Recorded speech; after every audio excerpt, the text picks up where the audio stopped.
Just like virtually everywhere else in the postmodern world, the Catholic Church is a fairly polarized place these days, which is to say that it can be quite difficult or maybe even impossible to get various parties to agree on anything. But one thing we should easily be able to recognize and agree upon is that something needs to change in the church, and fast. Every survey that is conducted on Catholics reminds us that there is a crisis of faith. Successive generations are walking away, vocations are plummeting, and scandals seem to preoccupy all of our attention.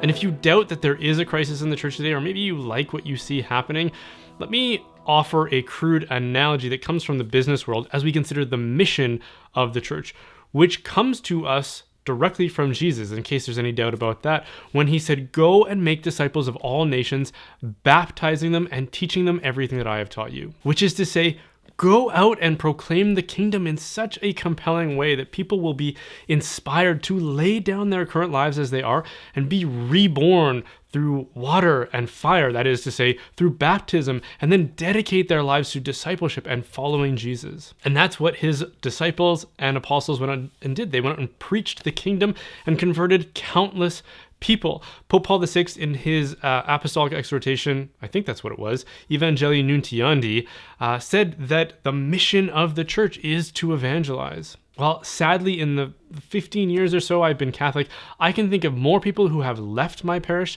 than who have converted in, and it's one of the biggest parishes in my archdiocese. When I first joined, I noticed that there were young families coming who were bringing their young children, who are now old enough to start making those decisions for themselves, and I've noticed they aren't around anymore.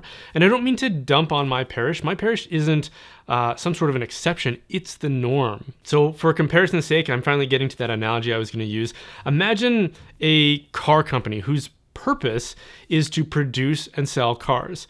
And imagine that they just got their annual sales report for their network of dealerships, and it revealed that they were losing more customers than they were gaining. Do you think that there would be any doubt that they would treat that as a serious crisis that needs to be immediately confronted? If their purpose was to sell cars and their numbers were so pitiful to reveal that they were failing in their mission, there would be panic at every level in that organization, probably with hard resolutions to make immediate changes and very little tolerance for people who wanted to resist those changes. And this appreciation for the kind of crisis that the church is currently facing doesn't seem to be met by enough people. But from among those who can admit that and believe that we should work towards change, that's when we run into disagreement about what kinds of changes we should be making. And predictably, you get people from various ideological persuasions proposing solutions. But for the sake of simplicity and for conversation, I want to reduce those solutions that are offered to a spectrum. On one side, you have people who believe that if you want to draw people in from the outside, that is from the secular world, you have to make the church more like everything that they know out in the outside secular world.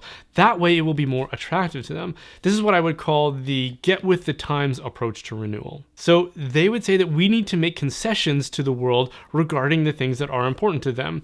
Our theology, our beliefs, our cultural expressions, our art, our design, our liturgy, even our architecture needs to conform to the fashions of the day, that is, to cultural relativism. Another way of saying this is that we need to adopt the sensibilities of the outside culture while still retaining the essential message of Jesus. We need to package the gospel in a secular cultural exterior. Now, I've spoken about this in other videos, so I don't want to belabor the point too much, but I will reiterate that culture is downstream from beliefs, just like our words are downstream from our thoughts. Our words are the incarnation of our thoughts. They are the material representation of things that have occurred to us, we've reflected upon, they've gone through a bit of a filtering process, and we thought, yeah, that's good enough that I will literally breathe life into it and make it accessible to others in the material world. That's what culture is to the way of life and beliefs of a people. So the culture of Catholicism has very specific origins grounded in its beliefs. The things that are uniquely Catholic, like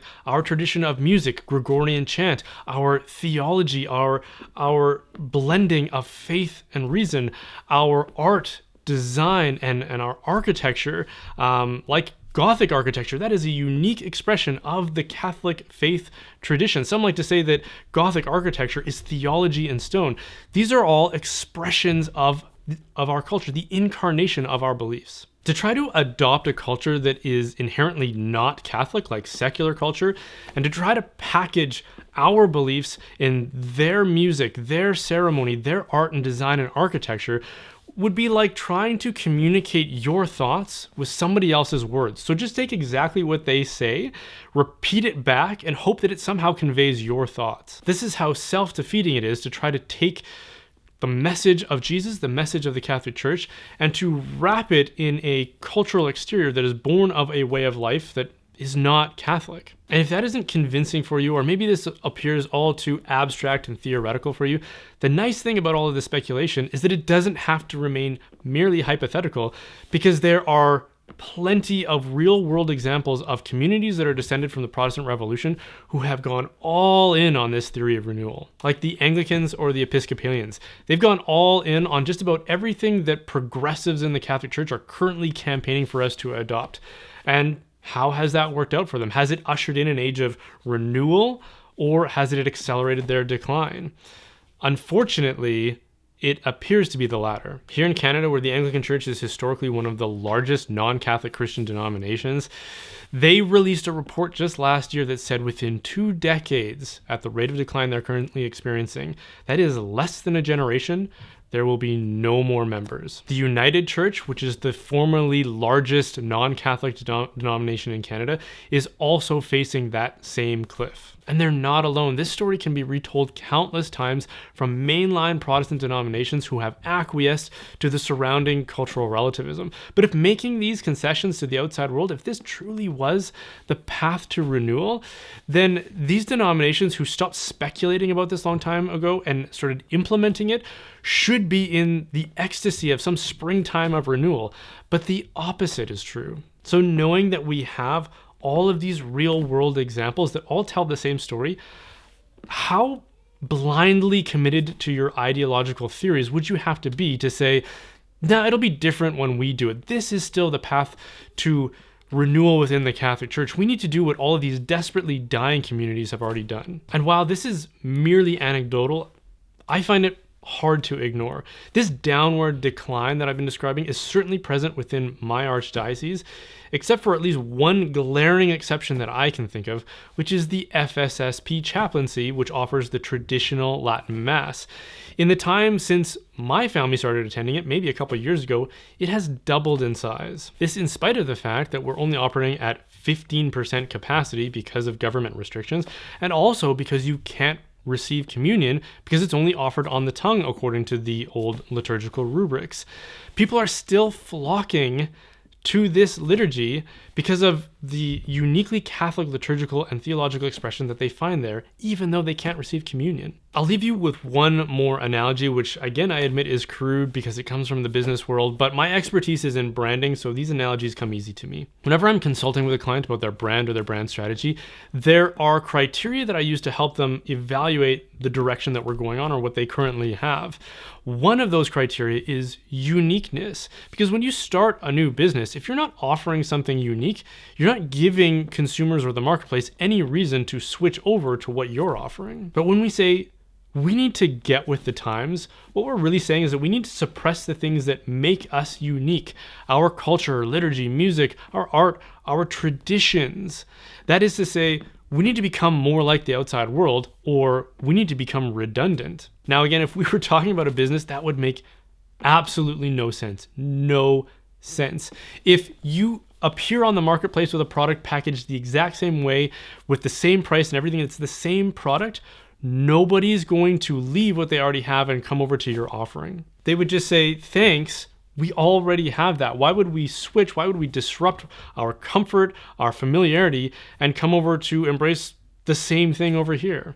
Catholicism has historically offered the world something unique with the added benefit that it's also true.